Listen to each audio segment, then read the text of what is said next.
and kind of jumping off of that, I know earlier I was mentioning dynamics and stuff, and Mhm. the songs themselves, broadening what we're talking about a little bit to the tracks. I feel like a general rule of thumb for Set It Off songs that there's a lot of motion going on musically. Everything pushes forward. There's not a lot of stagnancy Yeah. to the point where like certain songs, which I want to get into specifics a little later, but certain songs I would listen to, and it's like that's only 3 minutes. I felt like it was so much longer because it's such a progression. Yeah. And so, kind of with that, could you take us into your songwriting process? Like, how do you turn these, I guess, stories or lyric sheets into the finished product that we listen to? Yeah, that's another thing that's evolved for me quite a bit, as far as the overall process. In fact, that first EP I was telling you about on GarageBand, I think what I was really afraid of when I first started writing was living in space. I felt because I was so, I literally have a 30-ounce coffee in my hand. Like I'm always hopped up on caffeine. I'm ADHD, so I feel like I have to be stimulated nonstop in order for a song to be good. Or that's how I felt. And but then I would listen to like my favorite songs, and they would be able to do that. And there was um our old manager at the time was asking the musician, and then he was like, how does he breathe on stage? And I didn't think about it at the time, but then we were playing shows with those songs. I was like, he's absolutely right. I am exhausted.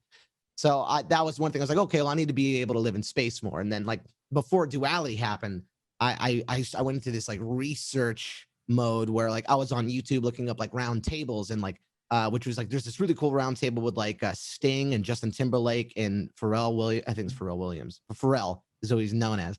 Um, and all of them, all these amazing writers just sitting around talking about what meant to them. And I was like treating it like a college course. I was like taking notes and stuff. And the one thing that I really took away, because my favorite is Max Martin. And if you look up, if you're not familiar with his name, just Google his name and his discography, and it's hit after number one hit after number one hit. He's the king of melody. And that was always what I realized was my priorities. I wanted the melody to be the most important part. So whereas I used to think that I wrote lyrics first and turned it into melody, because some artists do that. I noticed my favorite approach is to write the melody over like a guitar part or something with like nonsense words. Like I can't freestyle. I wish I could. But like it's just whatever comes out, like it's a nonsense sentence, but usually it's all what it's all about is just nailing a melody that like gets me bobbing my head and like wanting to high five after we have that moment. And then I'll go in and treat it kind of like a crossword puzzle. I got all my blanks there. I know like the exact amount of syllables that I want. And that's something I'm really particular with is if one of the lines was 7 syllables, those words have to fit in to 7 syllables, and it has to emphasize as if it's a sentence. Like you wouldn't put the wrong emphasis on the wrong part or anything like that.